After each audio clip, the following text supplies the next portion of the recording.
अगर आप अंतर्राष्ट्रीय स्तर में क्या हो रहा है, क्या नहीं हो रहा है, उसमें रुचि रखते हैं और अगर आप देश विदेश की खबरें पढ़ते हैं, तो हमारे पड़ोस में गाजा पट्टी में इजराइल और पैलेस्टीन के बीच हो रहे युद्ध और यूक्रेन रशिया के बीच चल रहे युद्ध के अलावा आपने जरूर कुछ और पढ़ा होगा। और कुछ हो ना हो, आपको अभी हाल दुबई में आई हुई बाढ़ के बारे में जरूर पढ़ा होगा। ये बाढ़ क्लाउड सीडिंग की वजह से बहुत चर्चा में रही और यहाँ के वीडियो काफी शेयर किए गए सोशल मीडिया पे और आपने निश्चित ही इन्हें कहीं ना कहीं देखा होगा। वैसे ऐसा भी नहीं है कि इस अवधि में केवल दुबई में ही बाढ़ आई, बाढ़ और भी जगह आई थी। क्या आपने चाइना में आई बाढ़ के बारे में सुना या पढ़ा? शायद उसे मीडिया ने इतना ज्यादा कवर नहीं किया, परंतु अप्रैल में ही 20 अप्रैल के आसपास दुबई की बाढ़ के बाद गुंजाऊ तो आप जानते होंगे, सदर्न चाइना का एक बड़ा शहर जिसे industrial floor of the world कहा जाता है, अपनी इंडस्ट्रियल गतिविधियों की वजह से काफी चर्चा में रहता है। वहां की विचित्र से लगने वाले, अचंभित करने वाले कई वीडियोस आपने जरूर सोशल मीडिया में देखे होंगे। सदर्न चाइना में गोंगडोउ प्रांत का ये शहर पर्ल रिवर डेल्टा में बसा हुआ है और काफी इसकी आबादी का घनत्व तो बहुत ज्यादा है। यहाँ अप्रैल में बहुत ज्यादा बारिश हुई 20 अप्रैल के आसपास और कई शहर बाढ़ से क्षतिग्रस्त हुए।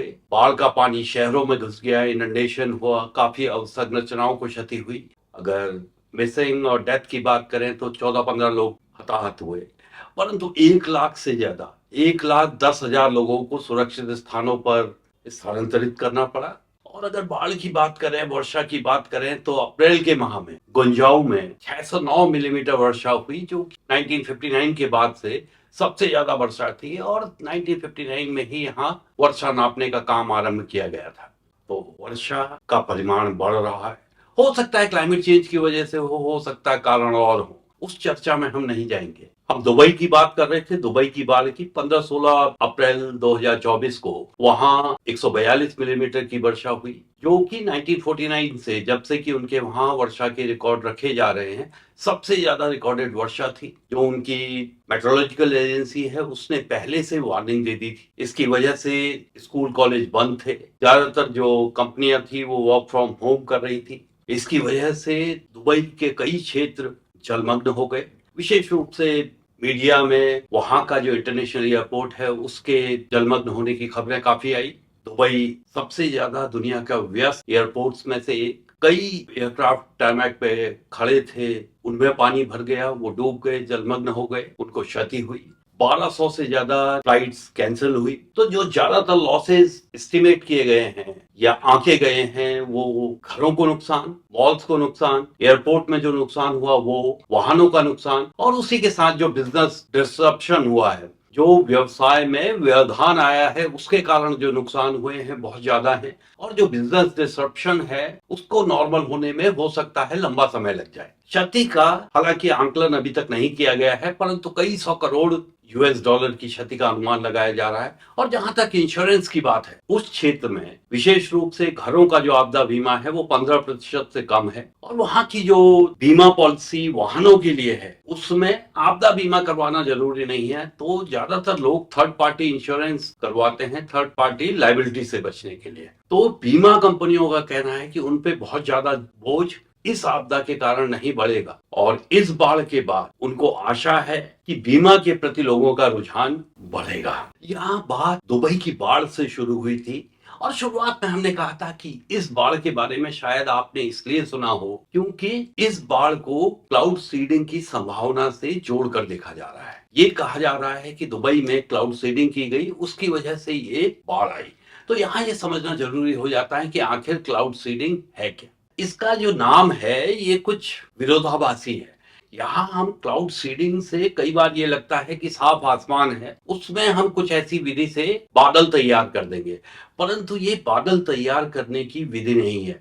साफ आसमान में किसी भी तरह से बादल पैदा नहीं किए जा सकते हैं, ये समझ लें। उसी के साथ इस तकनीक के द्वारा केवल बादलों से बारिश को फैसिलिटेट किया जाता है। बादलों में पानी होना चाहिए, सफिशिएंट अमाउंट ऑफ मॉइस्चर बादलों में होना चाहिए, तभी वर्षा हो पाएगी। अगर बादलों में मॉइस्चर नहीं है तो आप कितना भी प्रयास कर लीजिए, वर्षा नहीं होगी। वर्षा करने के लिए बादल चाहिए और बादल में पर्याप्त मात्रा में मॉइस्चर चाहिए। कई बार बादलों में मॉइस्चर तो रहता है पर वो वर्षा की बूंदों की रूप में इस मॉइस्चर को न्यूक्लिएट नहीं कर पाते हैं और वर्षा नहीं हो पाती है। तो वर्षा में क्या होता है, बादलों में जो मॉइस्चर है वो कुछ कणों के आसपास न्यूक्लिएट होता है पानी की बूंद के रूप में, और उसका वजन धीरे धीरे एक दूसरे से मिलकर बढ़ता है और एक थ्रेशोल्ड के बाद वो ऊपर नहीं रह पाता है क्योंकि उसका वजन ज्यादा हो जाता है, वो नीचे गिरने लगता है। उसी को हम बारिश कहते हैं। जिन बादलों में मॉइस्चर तो है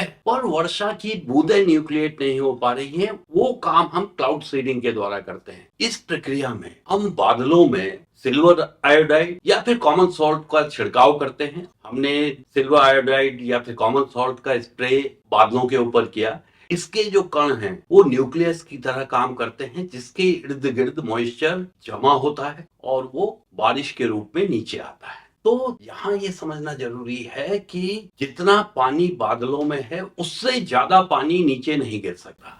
वर्षा उतनी ही होगी जितनी की बादलों में पानी है। और साथ ही ये समझना भी जरूरी है कि क्लाउड सीडिंग से बहुत बड़े, हम पूरे कहें कि 10 देशों में एक साथ वर्षा हो जाएगी, तो ऐसा नहीं है। हम कुछ सीमित क्षेत्र में इस तरह के प्रयोग करते हैं। आपने हो सकता है केवल दुबई के बारे में सुना हो, दुबई की बाढ़ के बारे में सुना हो। अब ऐसा नहीं है कि वर्षा केवल दुबई में ही हुई। उत्तरी ओमान, अफगानिस्तान और पाकिस्तान में 14 से 16 अप्रैल के बीच में भारी वर्षा के कारण काफी फ्लैश फ्लड्स हैं वो आए और 160-166 लोग उसमें मारे गए। ऐसा नहीं है कि इन 3 या 4 देशों तक या इसी क्षेत्र तक बारिश सीमित थी।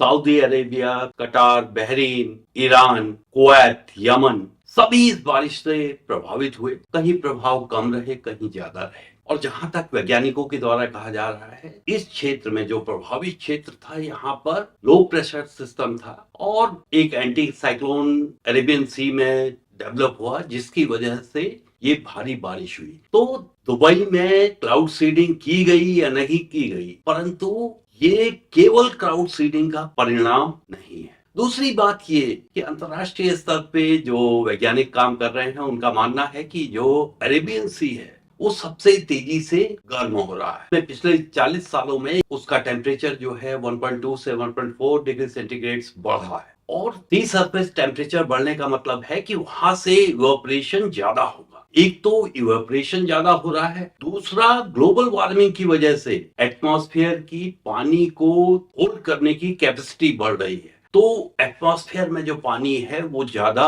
होल्ड करेगा, बादलों में जो पानी रहेगा उसकी मात्रा ज्यादा रहेगी।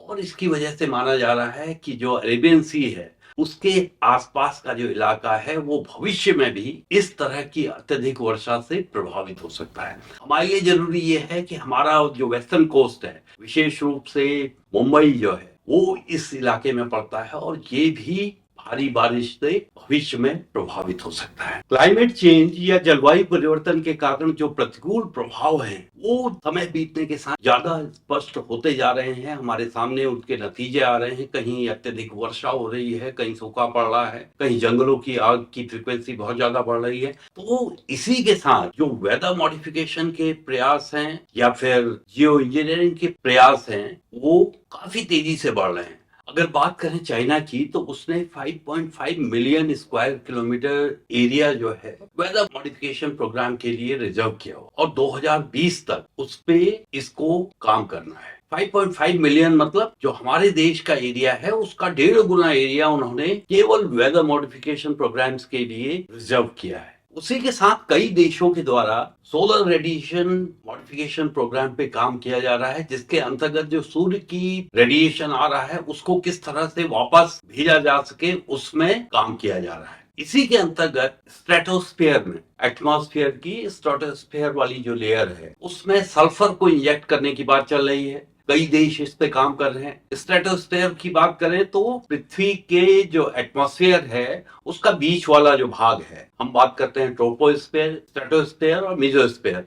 ट्रोपोस्फीयर जो है वो करीब करीब 10 से 20 किलोमीटर तक, 20 से 50 किलोमीटर तक स्ट्रेटोस्फीयर, और उसके ऊपर मेसोस्फीयर। स्ट्रेटोस्फीयर की अगर बात करें तो वो विशेष रूप से टेम्परेचर इन्वर्जन के लिए जानी जाती है। उसमें जो टेम्परेचर है, जैसे जैसे हम ऊपर जाते हैं गर्म होने लगता है, नीचे ठंडा रहेगा ऊपर गर्म रहेगा। उसी के साथ यहाँ पे जेट स्ट्रीम चलते हैं। जो एटमॉस्फेयर है विशेष रूप से काम रहता है। एरोप्लेन्स को मूव करने के लिए इस सतह को, स्ट्रेटोस्फेयर को उपयुक्त माना गया है। तो स्ट्रेटोस्फेयर में सल्फर के पार्टिकल्स इंजेक्ट करने की बात चल रही है। साथ ही कुछ देश जो पोलर आइस है उसके ऊपर कांच का छिड़काव करने की बात कर रहे हैं, ग्लास का कैटरिंग की बात कर रहे हैं, ताकि जो सूर्य की रोशनी है, सूर्य की जो रेडिएशन है, उसको वापस भेजा जा सके। उसी के साथ जो सॉल्टी वाटर है, सी वाटर है, उसको जो समुद्र के ऊपर जो क्लाउड्स बन रहे हैं उसके ऊपर स्प्रे करने के प्रयास चल रहे हैं। कुछ देशों में प्रयास चल रहे हैं कि जो समुद्र में न्यूट्रिएंट्स डाले जाएं ताकि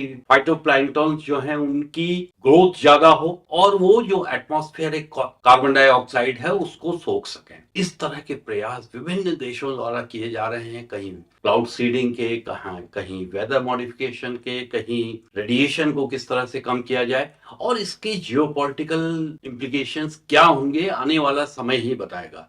अगर हम वेदर मॉडिफाई करते हैं उसके प्रभाव किसी एक देश विशेष तक सीमित नहीं होंगे। अगर ज्यादा बारिश होती है तो उसके इम्प्लीकेशन बाढ़ के रूप में होंगे, और बाढ़ हो सकता है एक से ज्यादा देश को प्रभावित करे। हम अगर क्लाउड्स को अपने वहां से मॉडिफाई करके, अगर हमारे वहां ज्यादा बारिश होनी है, हम दूसरे क्षेत्र में डाइवर्ट करते हैं, उसके अन्य प्रभाव हो सकते हैं। दूसरी जगह ज्यादा बारिश हो सकती है, या फिर जो बारिश दूसरी जगह होनी थी उसको हम अपने वहां करा ले सकते हैं, जिसकी वजह से दूसरी जगह सूखा पड़ सकता है। इसकी वजह से देशों के बीच में तनाव की स्थिति उत्पन्न हो सकती है। और इस तरह के जो प्रयास किए जा रहे हैं विभिन्न देशों के द्वारा, इसके लिए कोई ओवरसीइंग मैकेनिज्म नहीं है, कोई कंट्रोल का मैकेनिज्म नहीं है। अगर हम इंटरनेशनल कन्वेंशंस की बात करें तो उसके द्वारा जियो इंजीनियरिंग पर प्रतिबंध लगाया हुआ है।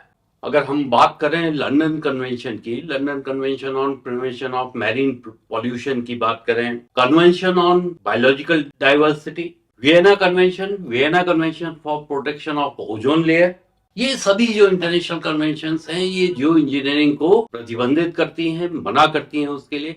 परंतु ये कोई लीगली बाइंडिंग कन्वेंशंस नहीं है, जिसकी वजह से हर देश अपनी तरह से प्रयास कर रहा है अपने हितों को साधने के लिए। भविष्य में इसके क्या परिणाम होंगे वो भविष्य के गर्भ में छुपे हुए हैं। हमारे लिए जरूरी ये हो जाता है, हमने जाना कि क्लाउड सीडिंग क्या है, जियो इंजीनियरिंग क्या है, रेडिएशन मॉडिफिकेशन के लिए देशों के द्वारा क्या प्रयास किए जा रहे हैं, और हमारे देश में ये प्रयास अभी बड़ी नेसेंट स्टेजेस में है, बड़ी अर्ली स्टेजेस में है। परंतु विकसित देशों में प्राइवेट पार्टीज ने भी इस दौड़ में कूदना शुरू कर दिया है। और अभी हाल सिलिकॉन वैली के द्वारा प्रायोजित स्टार्टअप है, उसने 50 सल्फर से भरे हुए बैलून स्ट्रेटोस्फीयर में छोड़े हैं ताकि जो सोलर रेडिएशन है उसको वापस भेजा जा सके। और इसके लिए वो, जिस तरह हम कार्बन क्रेडिट्स की बात करते हैं उनका आदान प्रदान व्यावसायिक रूप से हो रहा है, उसी तरह ये जो स्टार्टअप है ये कूलिंग क्रेडिट्स विभिन्न इंडस्ट्रीज को और दूसरों को बेच रहा है। हो सकता है भविष्य में इसमें कई और प्राइवेट प्लेयर्स भी आ जाए। अगर आपको हमारी बताई बातें अच्छी लग रही हैं, आपको रोचक लग रही हैं, आपको कुछ नई जानकारी मिल रही है, तो चैनल को जरूर सब्सक्राइब कीजिए, लाइक कीजिए, फॉरवर्ड कीजिए। धन्यवाद।